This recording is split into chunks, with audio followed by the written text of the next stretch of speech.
आखिर क्यों कायस्थ 24 घंटों के लिए नहीं करते कलम का उपयोग। नमस्कार, मैं अनूप कुमार और स्वागत है आपका इंडो नेपाल लाइव पर। चलिए इस खबर को विस्तार से जानते हैं। जब भगवान राम के राज तिलक में निमंत्रण छूट जाने से भगवान चित्रगुप्त ने रख दी थी कलम, उस समय परेवा काल शुरू हो चुका था।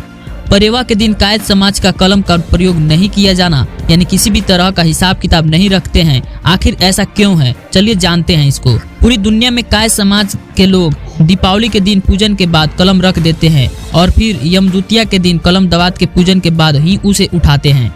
इसको लेकर सौर समाज में कई सवाल अक्सर लोग उठाते हैं।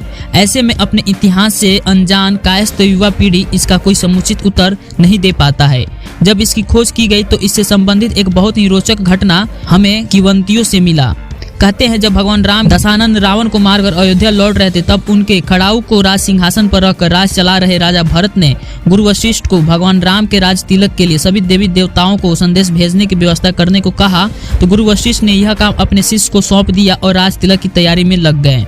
ऐसे में जब राज तिलक में सभी देवी देवताओं आ गए तो भगवान राम ने अपने अनुज भरत से पूछा, भगवान चित्रगुप्त नहीं दिखाई दे रहे हैं। इस पर जब खोजबीन हुई तो पता चला कि गुरु वशिष्ठ के शिष्य ने भगवान चित्रगुप्त को निमंत्रण नहीं पहुंचाया था, जिसके चलते भगवान चित्रगुप्त नहीं आए। इधर भगवान चित्रगुप्त सब जान चुके थे और इसे प्रभु की महिमा मान रहे थे। फलस्वरूप उन्होंने गुरु वशिष्ठ की इस भूल को अक्षमय मानते हुए यमलोक में ही सभी प्राणियों का लेखा जोखा लिखने वाली कलम को उठाकर एक किनारे रख दिया। सभी देवी देवताओं जैसे ही राज तिलक से लौटे तो पाया कि स्वर्ग और नरक का सारे काम रुक गए हैं। प्राणियों का लेखा जोखा न लिखे जाने के चलते यह तय करना मुश्किल हो रहा था कि किसको कहाँ भेजे। तब गुरु वशिष्ठ की इस गलती को समझते हुए भगवान राम ने अयोध्या में भगवान विष्णु द्वारा स्थापित भगवान चित्रगुप्त के मंदिर में गुरु वशिष्ठ के साथ जाकर भगवान चित्रगुप्त की स्तुति की और गुरु वशिष्ठ की गलती के लिए क्षमा याचना की।